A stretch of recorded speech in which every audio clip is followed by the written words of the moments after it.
They say sound never dies, it just waits to be heard again.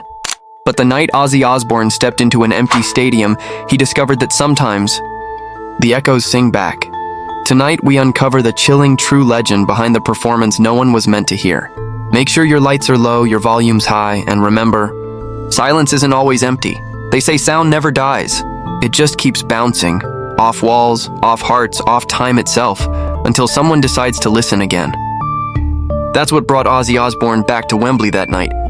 Not the crowd, not the fame, not even the comeback tour that his management had been planning for months. It was the echo. The sound that wouldn't stop haunting him long after the applause had faded. The stadium was empty, dark except for the ghostly hum of the overhead lights. The smell of rain drifted through the open gates. Thousands of empty seats curved around him like a sleeping ocean. Ozzy stood at the center of the stage, microphone in hand, his reflection faintly visible in the polished black floor beneath the floodlights. It had been years since he'd stood alone on a stage this size. He'd told everyone he just wanted a quiet sound check before tomorrow's show. The truth was, he didn't want anyone else to hear if his voice cracked, if his memory failed, if time had finally caught up with him. He stared at the mic, thumb brushing the dented metal grill. This same model had followed him through decades of chaos, through smoke, screaming, blood, and noise. He grinned faintly. "Just you and me again, eh?" His voice was raspy, broken in that familiar way that fans loved, but tonight it sounded different.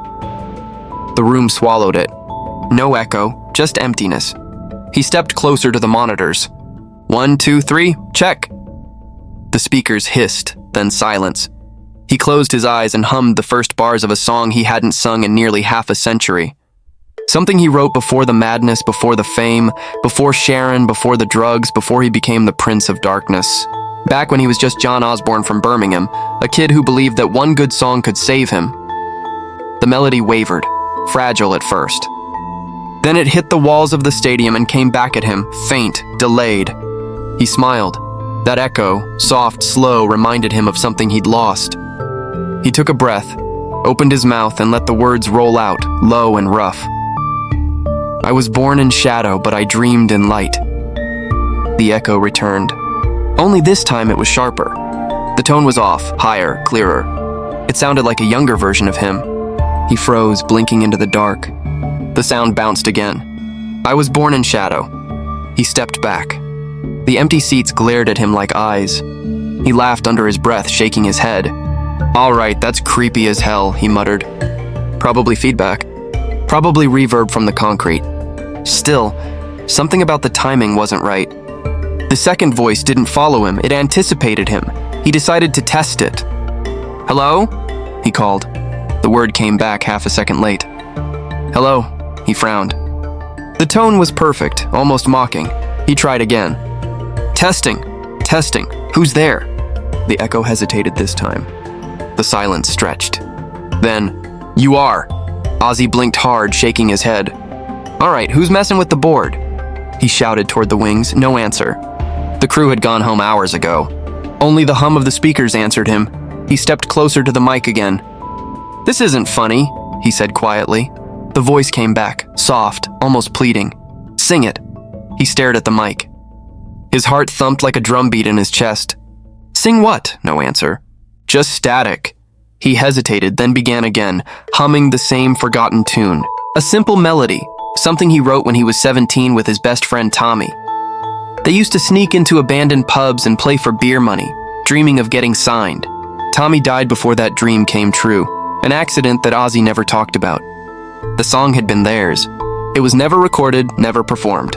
It died with him. Yet now, in the cavernous emptiness of the stadium, Ozzy could hear a second voice carrying the harmony. Faint, distant, but real. He felt the hairs on his neck rise. He whispered, "Tommy?"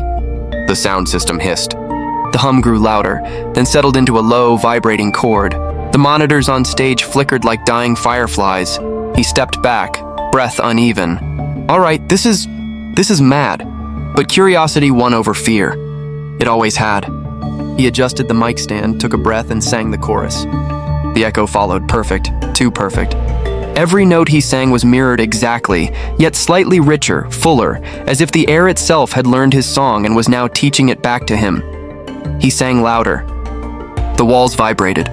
The ceiling lights began to flicker rhythmically, pulsing to the beat. The empty seat seemed to lean forward. Then, out of nowhere, the power surged. The speakers screamed with white noise. Ozzy dropped the mic, hands to his ears. Bloody hell! Silence, he waited. The silence felt alive, charged. He reached down, picked up the mic again. The cable trembled in his hand, faintly humming, as if something inside was breathing. And then he heard it, soft from the center of the stadium. A voice, not through the speakers this time, but echoing through the air. It was singing the same melody he'd just played. He squinted into the dark stands. Nothing, just empty rows. But the sound kept coming, pure, heartbreakingly familiar. His lips moved before he could stop them.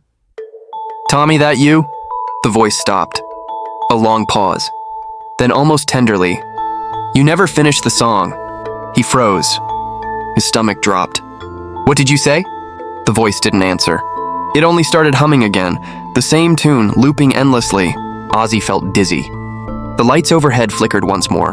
The sound began to warp, slow, reverse. The melody twisted into something mournful, distorted by static. He stumbled backward, grabbing the edge of a speaker for balance. He could feel the vibration under his hand. The sound wasn't coming from the speakers anymore. It was coming through them, like the entire stadium had become an instrument. He looked around. Shadows moved in the upper tiers, faint outlines, almost human, sitting motionless facing the stage. The air grew colder.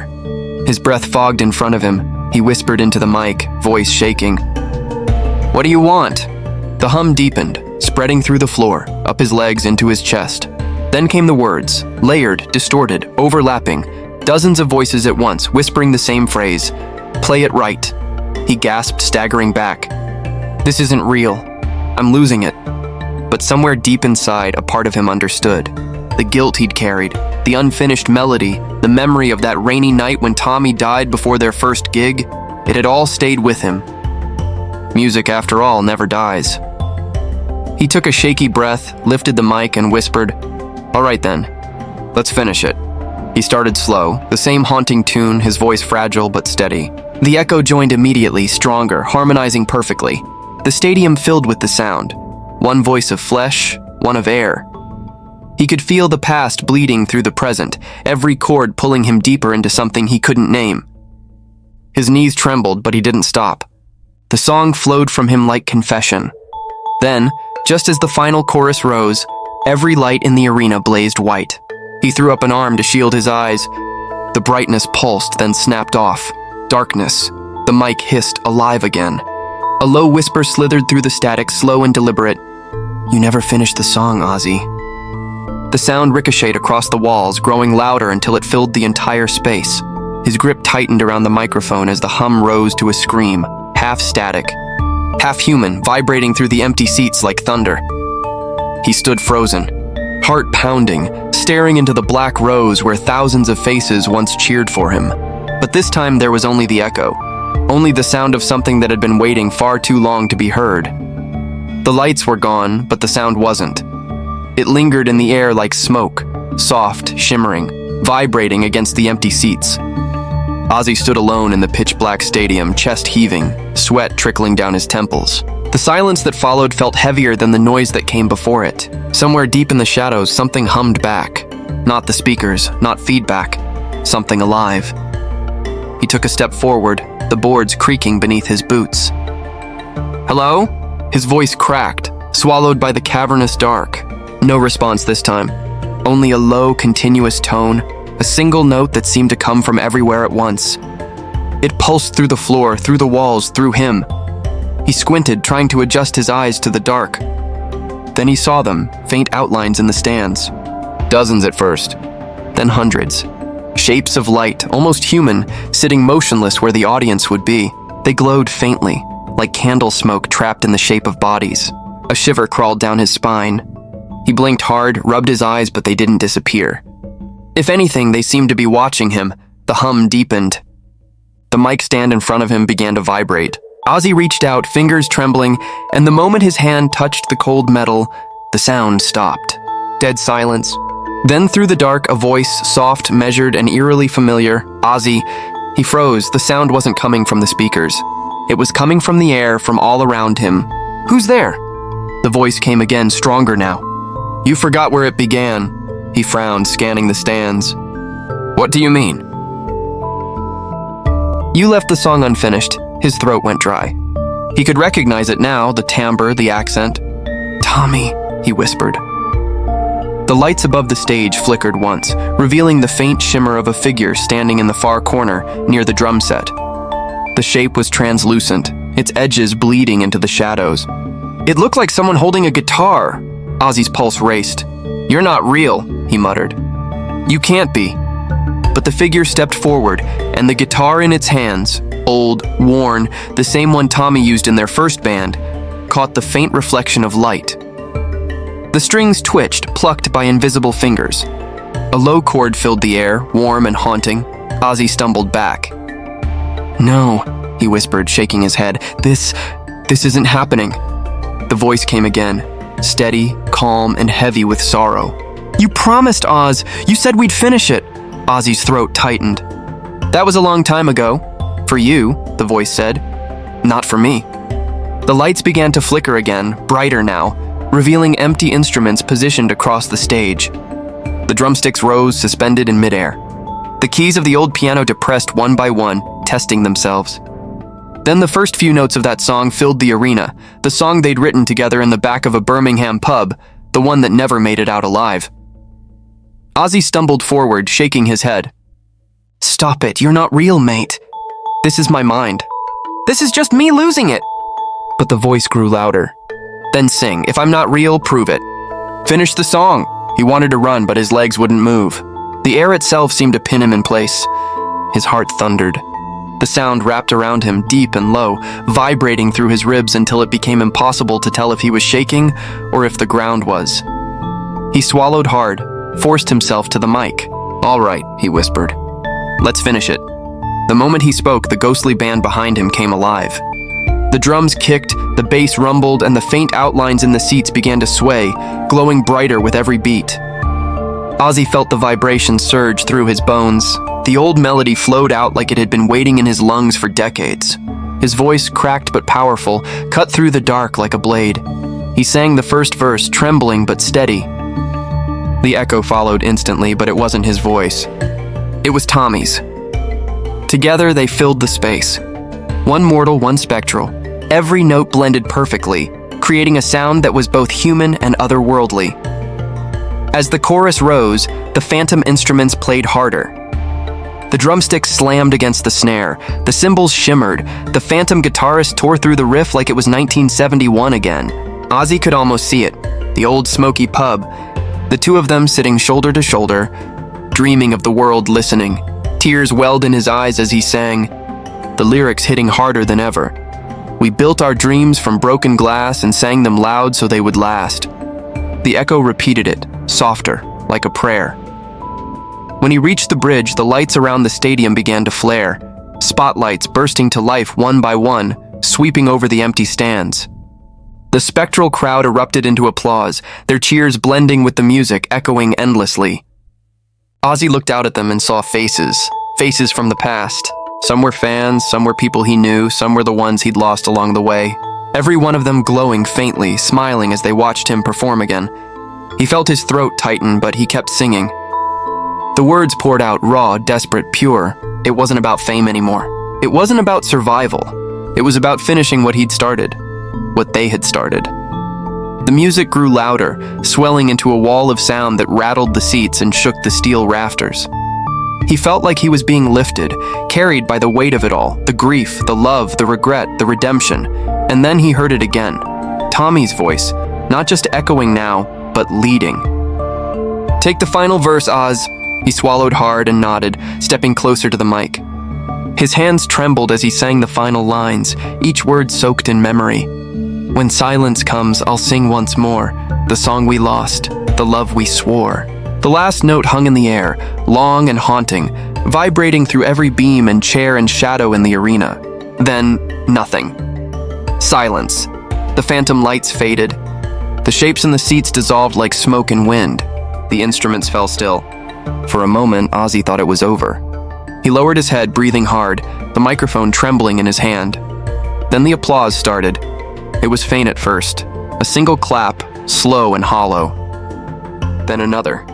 Then hundreds. Then thousands. The sound built and built until it filled the entire space, roaring, thunderous, deafening. Ozzy looked up. The seats were glowing again, full of shimmering silhouettes, clapping, cheering, calling his name. Ozzy! Ozzy! He laughed, choked by tears. It sounded exactly like the real thing, just as he remembered. But he knew. Deep down, he knew these weren't the living. This was the crowd that never left. The ones who died believing in the music. The ones who carried his sound into eternity. The applause grew so loud it rattled the floorboards beneath him. The microphone sparked in his hand. The feedback screamed through the monitors, shrill and electric. Then in an instant, the power blew. Everything went black again. The echo of the crowd lingered for a few seconds longer, fading into silence. Then only the soft hiss of dead air. When Ozzy opened his eyes, it was morning. Sunlight streamed through the open gates, golden and quiet. The stadium was empty again. The gear was still there, untouched. He was lying on his back on the stage, the microphone still clutched in his hand. The cord had melted into the floor. He sat up slowly, head pounding. His throat hurt, raw from singing. But he felt lighter, like something inside him had finally been put to rest. He looked around. The instruments were still there, exactly as before. But the air smelled different now, warm, faintly of smoke and rain, like the night he'd first played with Tommy decades ago. He pushed himself to his feet and noticed the recording light still blinking red on the console at the side of the stage. He frowned. The sound system had gone out hours ago. How could it still be recording? He walked over, pressed stop, and hit playback. For a few seconds, there was only static. Then faintly, the sound of the song began to play. His voice filled the speakers, strong, weathered, soulful. And underneath it, harmonizing perfectly, was another voice. Younger, clearer, Tommy's. He listened, frozen. The two voices intertwined perfectly, building toward the final verse. When it ended, there was a faint rustle on the tape, then a single sentence, quiet and certain. Told you we'd finish it. 8. The tape clicked off. Ozzy stood there for a long time, staring at the recorder. Then slowly he smiled. A small, tired smile, the kind that comes when you've carried something heavy for far too long and finally set it down. That night's performance was never released. The recording vanished from the archives soon after. Some said the file corrupted, others said Ozzy ordered it destroyed. But those who were there the next morning swore they heard it. Two voices. One living, one lost, singing together for the first and last time. Months later, at his reunion show, Ozzy stood on that same stage in front of a sold-out crowd. The lights were blinding, the noise deafening. Yet for a brief moment as he sang the opening notes of that long-forgotten melody, he swore he could feel it again. That same warmth, that same echo. The crowd didn't know the song. It wasn't on any record, not in any set list, but they fell silent, listening. The melody washed over them, strange and beautiful, like something ancient returning home. And when he hit the final note, he closed his eyes. For just a heartbeat, he heard it again, one last voice singing in harmony beside him. When he opened his eyes, he whispered softly into the mic, smiling through the spotlight's glare. "Good night, Tommy!"